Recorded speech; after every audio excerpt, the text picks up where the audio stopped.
I think I'm more of a sweet tooth. Cause I hate chips. Like chips are like my least favorite snack, and it's because Hello and welcome, or welcome back to my channel if I'm a new face to you. My name is Lauren, and today I'm joined by another new face here, Michael Jaymes, and we are doing an author interview for my new segment, Booked for a Chat. So, Michael, would you like to introduce yourself? hi, my name is Michael Jaymes, and I am an author and also a writing coach, and I provide different writing services for different writers and authors, and that's what I've been doing for 5 years. But on the side, I also publish books. So So we are just going to go ahead and get into it. So everybody, you can just go ahead and get cozy, pull up a blanket, get a warm hot drink, and let's go ahead and chat about your book, You've Got the Wrong Guy. So I want to go ahead and start with some icebreaker questions that I think could be fun. So just immediately, as soon as they come to your head, just give the answer, okay?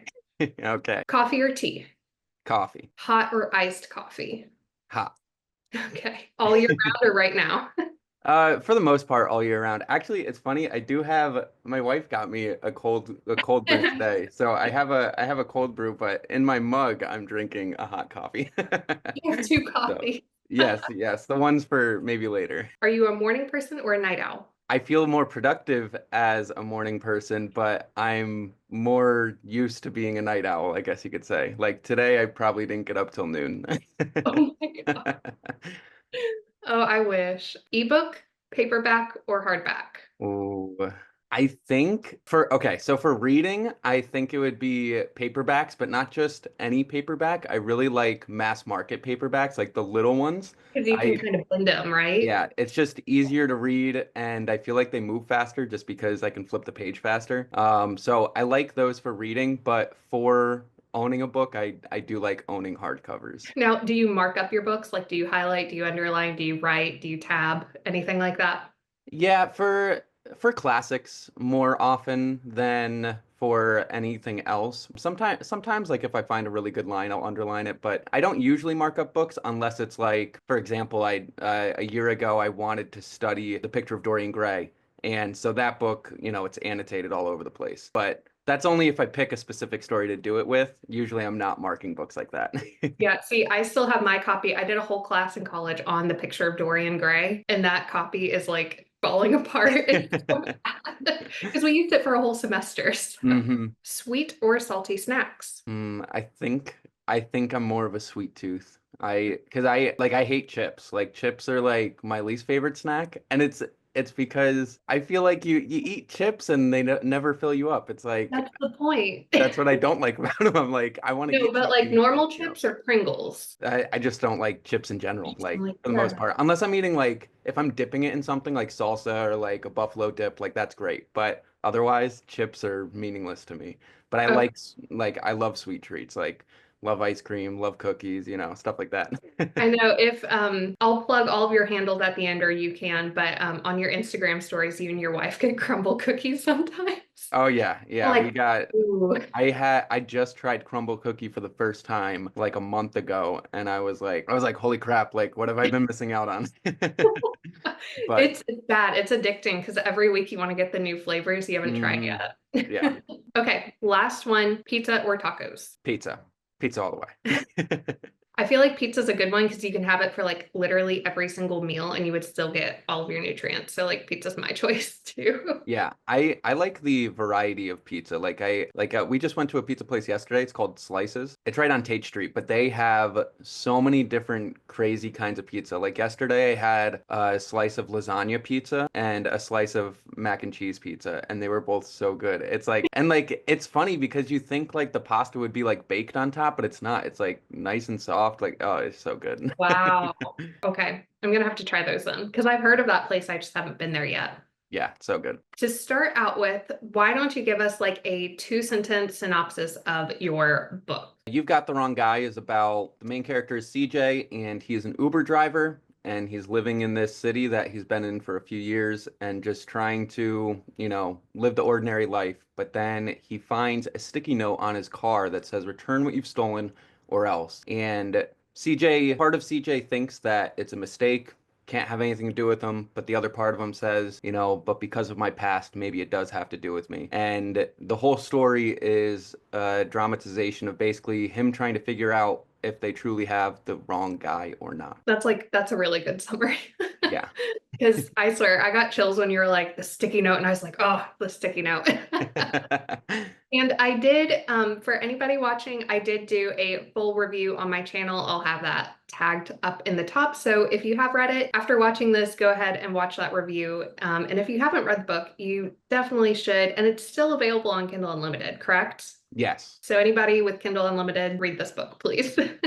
Let's talk about your background. Can you expand on that? Did you always want to be a writer? Did you kind of just stumble on it? Tell us a little bit more about your background. My writing testimony is basically, so I live in Greensboro, North Carolina now, but I grew up right outside of Scranton, Pennsylvania, basically where The Office is Yeah. from. It wasn't filmed there, but everybody knows Scranton because of The Office. Side note, I don't like The Office, but but anyway, so I grew up outside of Scranton, Pennsylvania, and it's a very rural area, blue collar area, lots of farms. And I had a friend growing up that passed away. There was a farm accident, and that happened when I was around 12 years old. It was really tough. And at the same time, I was going to a Christian school, they had this mandatory poetry competition that we all had to enter. I just remember my mom being mad about it because it was mandatory. Like we were being graded on entering it, but you also had to pay to enter. My mom was like, this is so stupid that I have to pay for you to enter this thing that you're being graded upon. I entered this poetry competition, and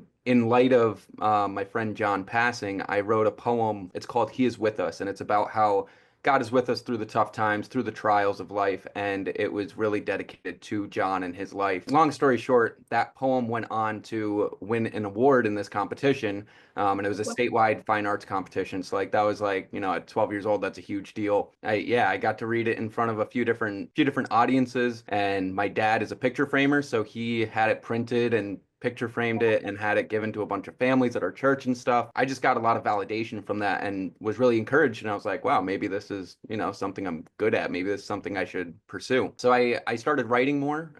And it was specifically poetry in the beginning. I wrote a ton of poetry growing up. Probably have like 24 different poems that I've written in the last like decade or two. I had poetry, and then in middle school I started a blog, and I had a blog that I wrote, and it was basically a motivational blog.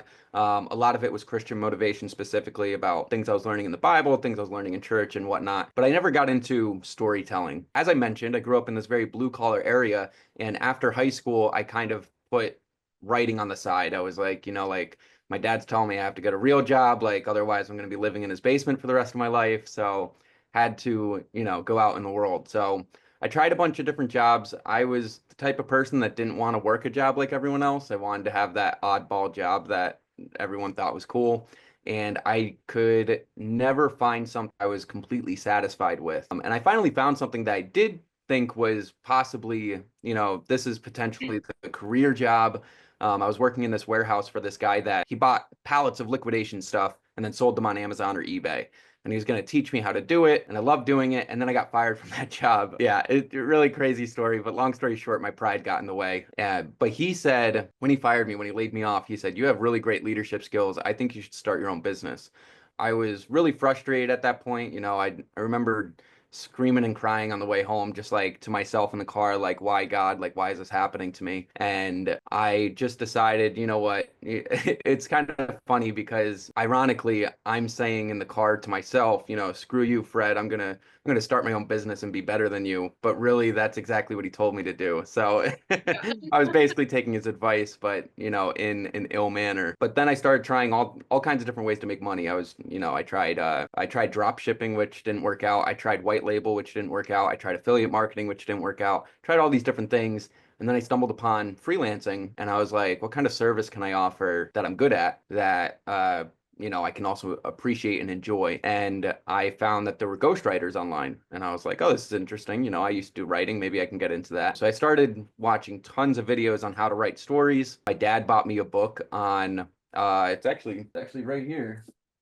My dad bought me this book 5 years ago, The Writer's Journey by Christopher Vogel. Yeah, Really incredible book. that's Highly a good recommend. one. Yeah, like the best book I've ever read on storytelling. But he basically goes into the art and science behind storytelling and why it works and how it works. So I did a bunch of research and just started ghostwriting. And I was making very little money in the beginning. I think my first 10,000 word short story, I got paid a fourth of a penny per word, which is, very Yeah. low.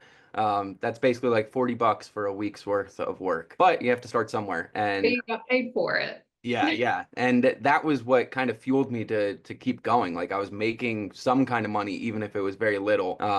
And there was always a deadline and there was people counting on me. So like that pushed me to keep trying to write stories and pushing forward. So this was back when I was around 20, 19 years old. I wrote dozens of short stories, a few different novels and novella length books. And they were all just sold to people. So I don't know where they went now, I'm not sure if any of them got published or not. I'm sure some of them did. And then I was trying to find other ways to make money. So I got into outlining, and then through outlining, I got into consulting, and then a lot of people were asking me to edit the books that I outlined for them. So then I was like, maybe I should learn how to edit. So then I started taking courses online about editing and reading books on editing. But yeah, so that's kind of what brought me to here. 5 years later, I've written 3 books of my own, and I've delivered hundreds of orders to people. And I'm just self-taught. So that's kind of my writing testimony, how I got into it. The dream goal would be to be full-time writing books, obviously, as an author. But right now, I really do enjoy just working with other authors. I've even worked with screenwriters. I've worked with people that have written documentaries and memoirs and stuff. So like that's really cool too. I do enjoy that part of the work as well. That's so cool. Yeah. Looking back, did you draw any inspiration from your childhood to into this book or in general to get into writing? Kind of like what you just said. Did you have a favorite book or author growing up?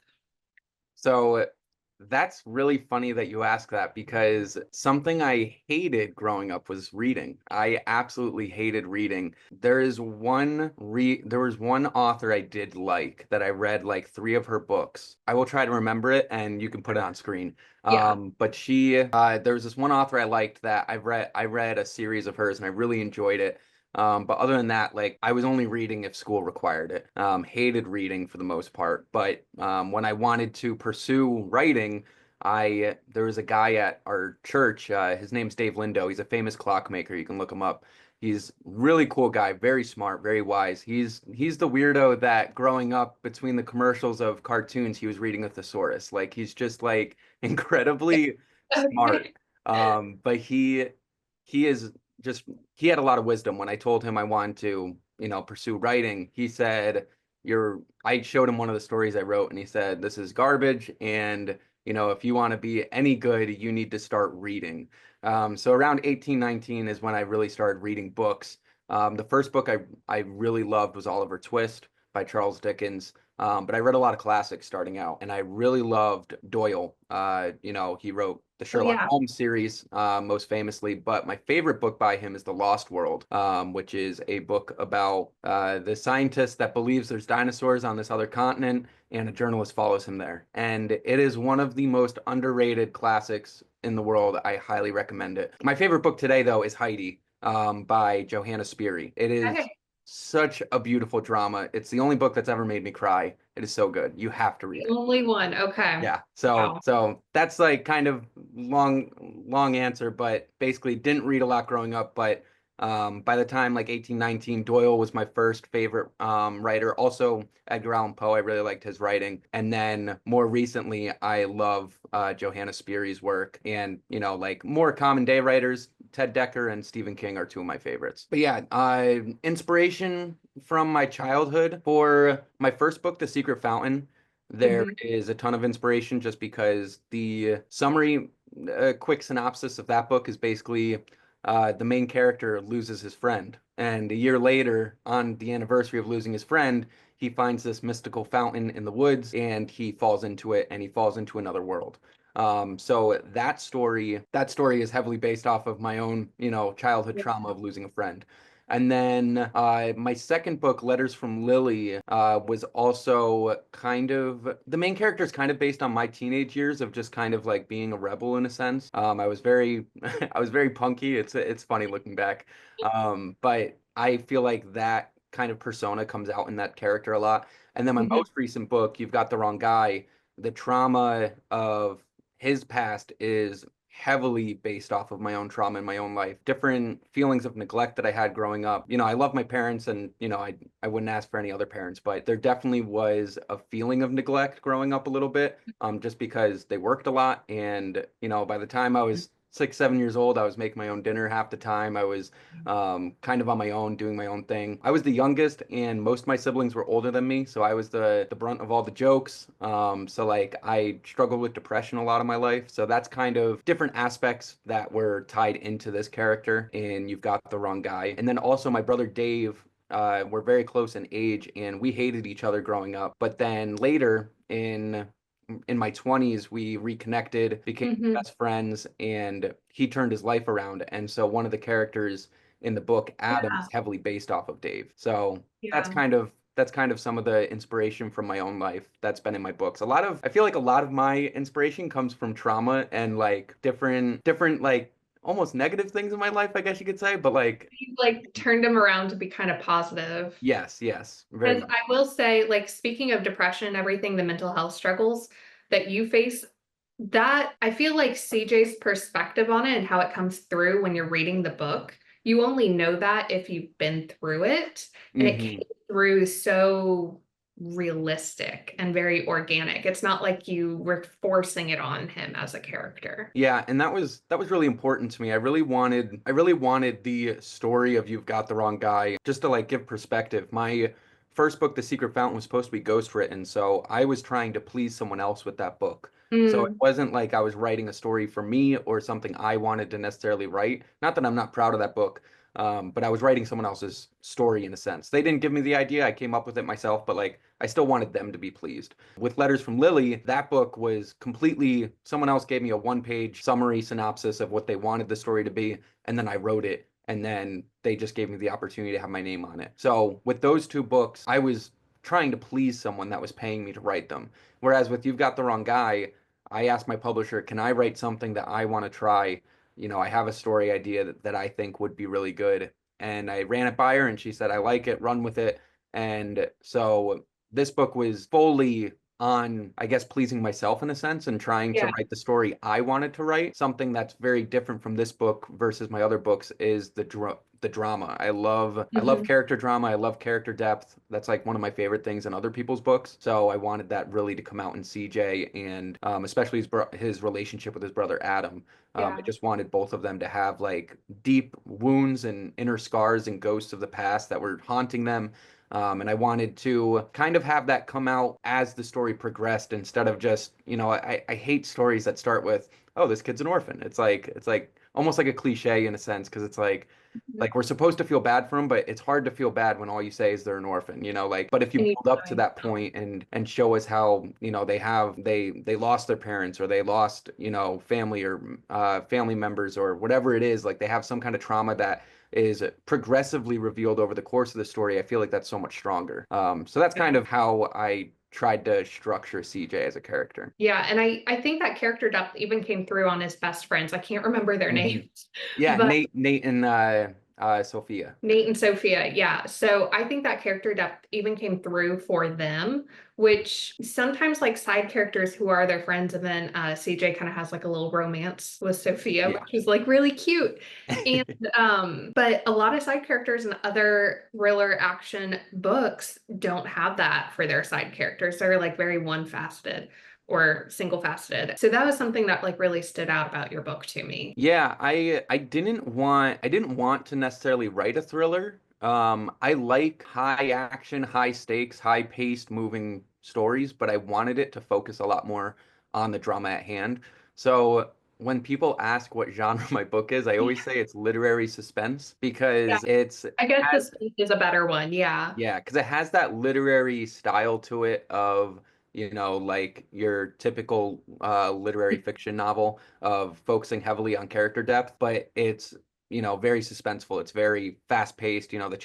Some chapters are only 3 pages long. Other chapters are a little longer, but they're moving very quickly for the most part. There's a few slower scenes, but overall, like the story just moves like a thriller, but there's a lot of character depth involved. And it focuses more on the character. A lot of thrillers, especially like if you look up like the definition of thriller versus suspense, a lot of thrillers are more of like it's not affecting just one person, it's affecting this city, it's affecting someone's gonna blow up a bomb in this arena, or this guy's a serial killer affecting multiple people. Mhm. Like it's not just one person. Where this story is more of like your amateur sleuth style story, so it's more suspenseful in that sense, where it's just affecting CJ and his friends. It's not affecting, this whole city, Wilkes City. Do you remember when you first got the inspiration to write You've Got the Wrong Guy? How did this story develop over time? Were there any major changes from the concept to what was published on the paper? Yeah, so the first inspiration was, so I got an email from my publisher basically saying like it was just a random email. She was like, "Hey, I just wanted to show you a box set that she made. That it was books that I didn't work on, but one of the reviews I left on the book was on the box set." And I was like, "Oh, it's super cool." And so then we were just kind of chatting, catching up through email, and I said, "Hey, would you be interested in doing another book with me?" And she was like, "Yeah, like pitch some ideas at me." So I sent her a list of I believe 7 ideas. This was back in 2022. I sent her 7 ideas, and she liked the blackmail ideas the most. There's 2 different black ideas that I had. One of them was a blackmail thriller that took place on a cruise ship, and then one was a blackmail story where the main character is innocent. So those were the 2 kind of ideas and inspirations I had. And she said run with either of them. So I went with I actually tried to write that cruise ship thriller a different time, but that's a different story. But yeah, so I ran with You've Got the Wrong Guy, and I had this title idea for a very long time. I always thought that that was such a cool, clever idea. I already knew like I want the main character to be innocent for whatever Mhm. people are saying he did. But the difficulty with that is, how do I make him look guilty? So that was kind of the process of developing this story. And I think I would say the major changes that took place were probably in the first like 6 chapters. So I had a professional alpha reader, which is basically someone who goes through a first draft of a book and kind of gives feedback on if they like what you have so far, if you're going in the right direction.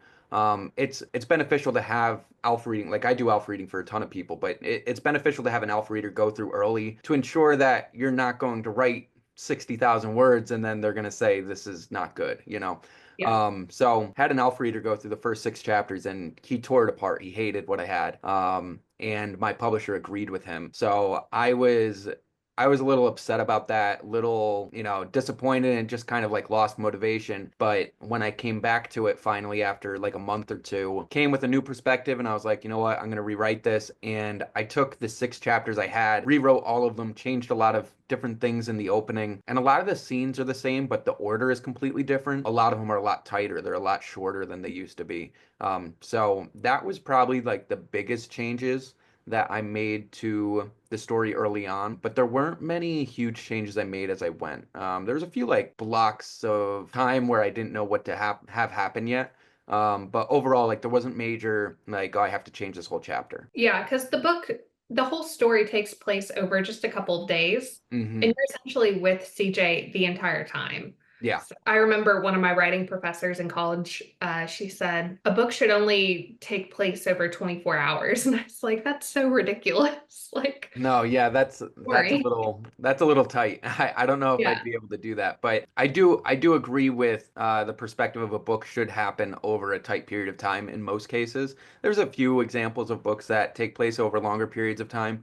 I read a romance recently called Mulberry Square. It's a really old book, but that book takes place like, I think every few chapters it's a new season. It's a new, like, a few months have passed. So like Yeah, I but I think think that's a romance are entirely different because like you have yeah. to have time for feelings to develop. Yeah. Yeah, yeah. Romance is like one of those genres that has that change a lot. Or even if you have a coming of age story where you have like a character going through college or a character going through senior year, like obviously semesters passed. So Yeah. that takes place over, 6, 9, 12 months. What does your writing process or writing routine look like? Is it the same every day or does it change? Yeah, so because because I'm writing for a lot of different people, Mhm. and whether I'm writing an outline or doing editorial feedback or consulting, whatever it is, my writing changes every day. I'm a lot of times, like today, for example, I wrote an outline for someone, but just a few days ago, I was writing editorial feedback and advice for someone. Last week, I wrote,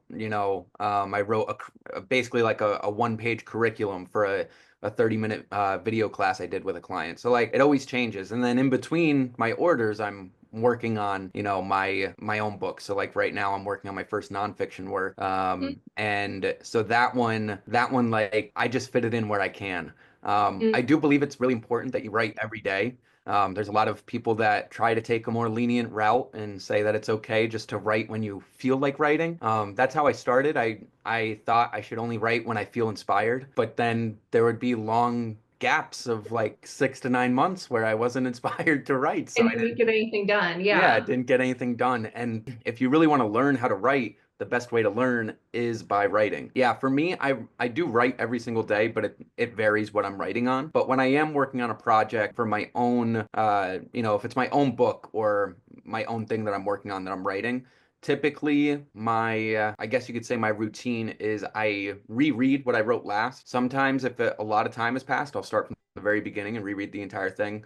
Even, the nonfiction book I'm working on right now, I've already written about half of it, and I hadn't worked on it for about 3 weeks at one point. So I reread everything I wrote before I wrote anything new because I wanted to ensure that I had the same mindset and understanding of everything I've written before I wrote anything new. Other times, if it's pretty fresh in my mind, I'll only read the last 1,000 words I wrote or the last chapter I wrote. So it'll vary, but I always tell people you should really reread your work over and over and over again. A lot of people say you shouldn't do that. I personally cannot leave errors that I catch while I'm reading and writing. Like Yeah. I have to edit while I go. I am a self-editor as I go, so I will oftentimes edit something multiple times while I'm going through it. Even a lot of people say you shouldn't do that, but I feel that it's the best method for me and it works for me. I can't leave mistakes undone. So my first draft is often like 6 different drafts all culminated together.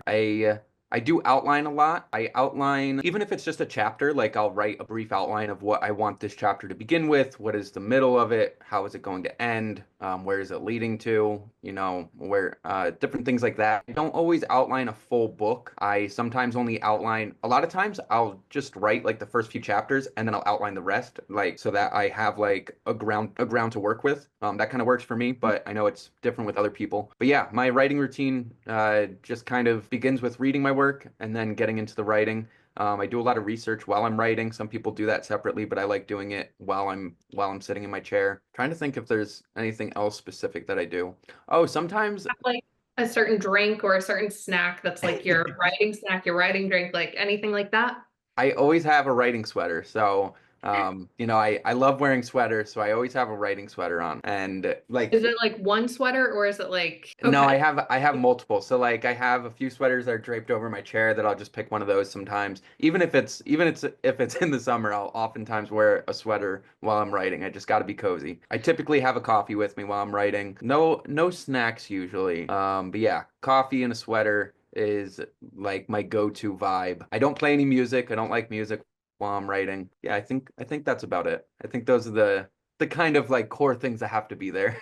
Yeah. Ooh, I do have one other thing I did think of. When I am working on a book, especially if it's fiction, sometimes before I write anything, I will spend 10, 15 minutes just writing or just reading a book within the same genre. Um, Oh, just something that is similar in tone, similar in style, something like that to get me encouraged, motivated, get the, creative juices flowing kind of thing. That's really helpful to me. Or if I'm working on something that's nonfiction, whether it's for a client or for myself, a lot of times I will listen to a video on writing advice or I'll read a book on writing advice and take some notes. I love journaling about, writing tips and advice. I just feel like that's really powerful. I don't keep a journal for myself. I just keep a journal of all of my notes that I take on writing. Those are two other things that I do like pretty often, like frequently when I'm working on a story or something. nice. Those are good ideas. I haven't heard of those before. I Yeah. like the idea of like reading the genre that you're writing in. So in You've Got the Wrong Guy, CJ faces a lot of action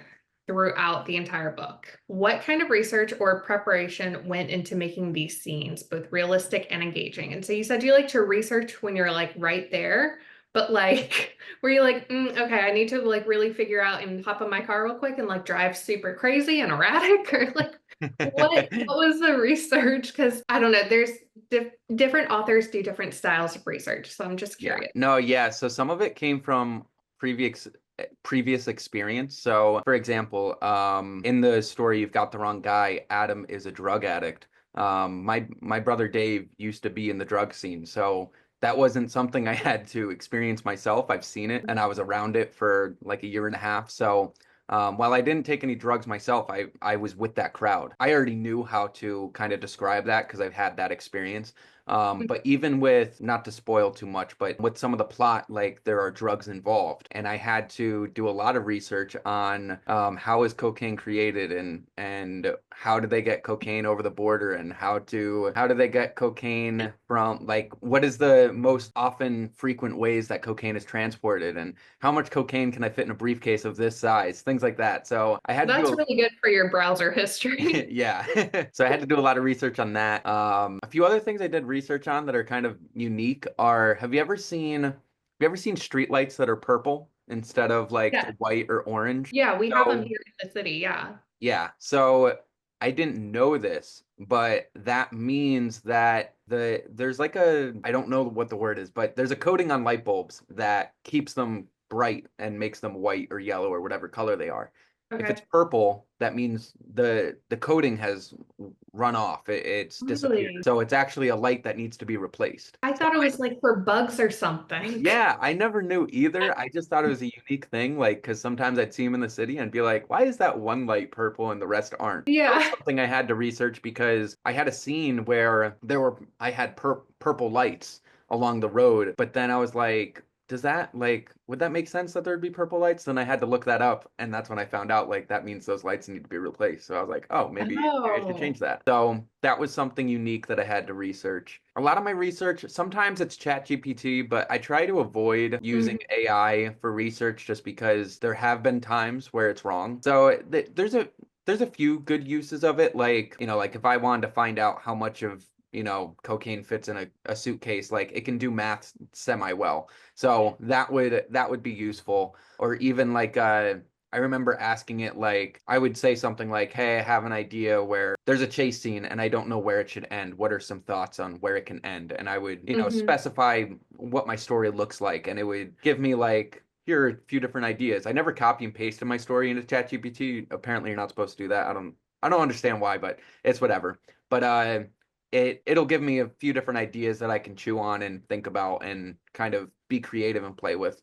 So sometimes I use that for research, but a lot of times it's just kind of asking Google questions, watching YouTube videos. I had to see, another one I had to research is, can bullets, if it penetrated glass, like how far through a car can it go? Is it going to go through the back and front windshield? Is it going to stop somewhere in the car? If a bullet hit a mirror, would the whole side mirror explode, or would it just go through? Like, what does that look like? I had to research stuff like that. Yeah, just little miscellaneous things here and there.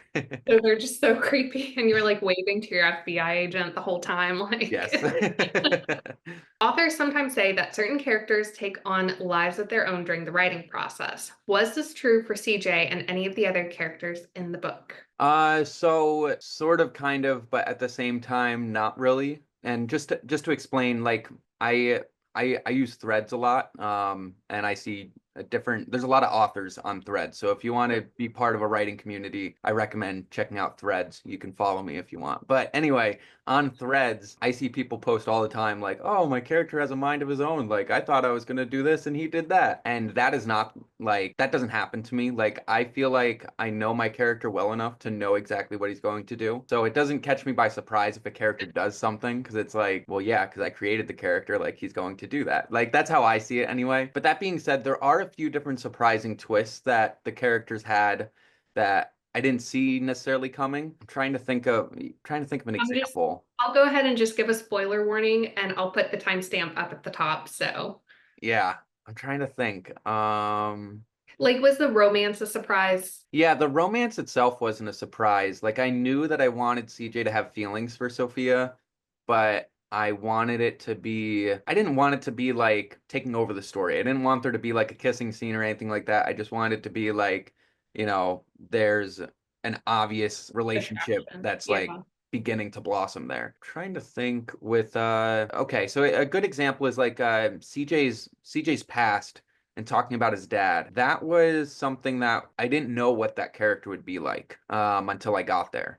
It was kind of like that was kind of like discovery writing for me in the sense that like I knew that character struggled. I knew that CJ struggled with his father, but when I got to the scene where I described what that struggle looked like, I didn't know exactly how that would come out. I didn't know if his father would hit him. I didn't know if his father would hit his brother and CJ would feel bad about it. I didn't know if his father would hurt someone else, if his father would say abusive things. Like, I didn't know what kind of abuse CJ would face. That was kind of a scene that was interesting to kind of like discover that character through. Same with Nate. Nate is a very smart character in the book, and he's always rattling off random things. I guess he was surprising in the sense that every time I got to a scene with Nate where I knew I wanted him to say something, I didn't always know what it was. I would have to start building the dialogue of other characters and then think about how can Nate say something witty based on the dialogue that's happening like within this context. Then I would have to do some research on that. There's this one phrase that's repeated throughout the book where CJ says to Nate, "I thought you weren't religious." And Mm. it happens like 3 or 4 times in the book. But one of the times it happens, I thought that Nate could actually say something that could cause CJ to say, "I thought you weren't religious," or he says he's not religious.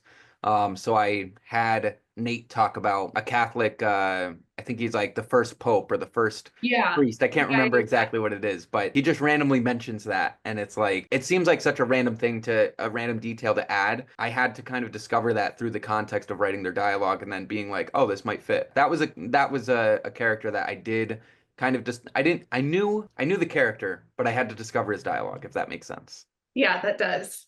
He was like kind of not like comic relief, but like just kind of a relief character in some way. Like he just kind of was like, like Yeah. I'm not describing it well. No, you're okay. It's But actually funny. My wife hates the character Nate. She always tells me like, "Oh, this Nate character like drives me nuts when I'm reading this scene because like I'm just like she thinks that if she was there, she'd be like, "Oh, shut up." Like like she just does not like him as a character. She doesn't like his line. She doesn't like his wittiness. Like she's just like this guy's so nerdy and annoying. yeah, but like, yeah, he's annoying and like I got annoyed by him, but I was like, but that's what makes him a likable character. Yeah. And Yeah. you're A like, lot of in other real people life, told me this they wouldn't liked him. work, but because it's a book, it does work. Yeah. How did you come up with the idea of the sticky notes? Because, like, okay, so funny story. I do not have my book with me because Oh. my friend came over to help me unpack last Thursday, and she was unpacking it and she started reading the back and she's like, "Oh, this is the one you won't shut up about." I was like, Oh, "Remember, that's so you can funny. always take 2 books from my library, but you have to return them before you get more." And so she took that one. I was like, "Katie, Oh my gosh. I need that one." You have to be like, that's a signed copy. Like, if he dies someday, it's going to be worth a lot of money. Like, I need that back. I'm like, I really could have used that one, but okay. So, but on the cover, getting to the sticky note, on the cover, there's the sticky note with it. And like you can see it. How did you come up with the idea of the sticky notes? Like, how? Yeah, so I wanted the story to take place in like modern time. So I wanted there to be phones and stuff, but I didn't want to use the cliche of him getting a mysterious phone call or something like that. So I was trying to think of a way that I could still use notes in the story, but it could still feel modern at the same time. Mhm. And I thought that sticky notes was kind of interesting because it's like it can almost be like somebody's like MO, their way of communicating, and it's like almost like old school to them. But it's also kind of like creepy, like and I think that it has a vibe to it, having like a sticky note like found on your car, or found on your wall, or found on, your house, something like that. I feel like sticky notes was just like such an interesting thing that could kind of like keep the suspense and keep the ante kind of raised up, keep the stakes high, while also being just an ordinary way of communication. I didn't want it to be phone calls, I didn't want it to be emails, or I just wanted it to be something that could be like found, something that the bad guy can be leaving and then the main character's finding it on his way out or finding it on his way back home or something. Because something that's really important in storytelling is having your antagonist feel present in the story, even if he's not on the page. My main character, my story's written from the main character's POV, so it's first person, so we never get scenes from the antagonist POV. A lot of stories, like if you look at, for example, if you look at the movie Shrek, right? Right after the inciting incident of finding all the fairy tale creatures in his swamp, he's like, I'm going to go after this Lord Farquaad guy. And then we get a scene of Lord Farquaad, drowning Gingy in the milk. And we Yeah. have a scene showing this bad guy so that we can get to know, how evil he is. In my story, since it's all following CJ, we don't have any scenes like that. To make the bad guy feel present, we need to have him see him in a way. So there are a few different cameos throughout where there's somebody mentioned in the background and it's the bad guy, but you don't really know it until you like think back about the story. But the sticky notes really make him feel present. It makes you feel like the main character is being watched. It makes it feel like the antagonist is somewhere around. Even the first sticky note he gets, he's looking all over the place thinking someone's looking at him. So it gives the reader that feeling that someone is there. So I thought Mhm. sticky notes kind of, I don't know, it kind of made that creepy feeling of somebody Yeah. watching you kind of thing. And they definitely did, like the one that was left in his house and stuff. Like that was icky. Yeah, yeah. It was actually funny because I wouldn't use the word creepy to describe it personally, but a lot of my readers use the word creepy to describe it. Like They said, very "Oh, I eerie. felt so Like, icky and creepy when yeah, he found those notes." And I was like, "Oh, I didn't really think of it that way, but I guess it is kind of creepy." yeah, because it's like, okay, you walk into your place and you're like, I can tell somebody else was in here. Like Oh yeah, yeah. just Like the vibe. yeah, it takes away that feeling of security, like someone's been in my home and they left me a note. Like that's like stalker vibes. Yes. Yeah. Yes, for sure. CJ's actions throughout the book raise suspicion among his two closest friends, making his relationships a big part of the story. How did you approach developing these friendships with Nate and Sophia, and what did you hope they would reveal about CJ's character? And I'm going to include his brother Adam in that too. Yeah, so Nate was supposed to be the character that acts both as his, I guess you could say his ally, his closest friend, but also kind of like a mentor. He was supposed to provide advice throughout the book. And I think he does do that throughout different scenes, especially just to give an example, which this doesn't spoil too much, but in chapter 4, there's a scene where Nate and CJ are waiting for Sophia to come to the bar. So Nate says, like, let's go on a walk and just talk. And he finds out that CJ's still selling counterfeit jewelry. Hmm. And he mentions your actions have consequences, and it kind of hints at the fact that there's going to be consequences for CJ's actions, and that's why it causes the suspicion of, did his past actions, is he innocent or not, kind of thing. Did these past actions cause the sticky notes? That's kind of what Nate's character was supposed to be. He was supposed to be the kind of the wise counsel in CJ's ear and giving him advice throughout. And then Sophia was supposed to be more of the emotional support character. She's supposed to be kind of that character that reminds us of the reality of the situation. She's kind of like, let's go to the police, like let's not deal with this on our own, like let's be realistic about this. But then she also is willing to talk to CJ about how he feels about things and what he's struggling with and how can I help you kind of thing. And she's kind of like motherly in a sense in some ways, but she's also very, even though she's motherly in a sense, it's almost like the care that CJ didn't get from his own mother because he didn't have that kind of relationship with his mom. So not that he looks at her like his mom, but she has that type of care and compassion for him that he's never had. So that's kind of like what I wanted her character to represent. And then Adam is supposed to represent CJ's trauma physically in front of him, showing that he didn't deal with the past yet. He still has a bad relationship with his brother that he has to mend. The reason I wanted Adam to be such a pivotal character is because if CJ only dealt with his past by saying, okay, like I'm going to reconcile how I feel about my dad, like it wouldn't be as impactful as if he had to actually physically reconcile a relationship with someone from his past. So Hmm. that's kind of why I wanted Adam to be kind of like this character that we see that reconciliation take place through. So I don't know what I would call that, but that's kind of like what Adam's character represented. And then there's other characters throughout, but that's kind of like, that's how I thought about each character. and how I wanted each character's dialogue to impact CJ and the reader throughout. And just kind of that's kind of what I wanted the development to, I guess, create in a way. Even with the antagonist, I guess you could say secret villain, there's different lines that show one of them is on the complete opposite spectrum of CJ, but then the other one, he agrees with CJ but goes about things in a dark way. So like there's different morality aspects throughout, especially the last third of the book where CJ has to consider, do I get what I want or do I do what I ought to do, kind of thing. So, Yeah, nice. Okay. So I think this will be the last question for part one. okay, 'Cause- cool. But so for the end of part one, I'm going to end kind of on a silly question, and then I have another silly question to end the next one on. Yeah, no worries. How did you come up with the name CJ, Crispin Giles? Like, Okay. So that's not a actually, real name, is it? Like, no, no, no, no. So the original name was supposed to be Christian Jones. And that's the reason that I had two editors go through my book and say he cannot be called Christian Jones. I don't want to spoil it, but basically it was just too common of a name to work for the type of story. And they said it needs to be more unique. They had like a random name generator and had tons of different names for me to choose from. I actually just watched a show where a main character's name was Crispin, but they all called him Chris.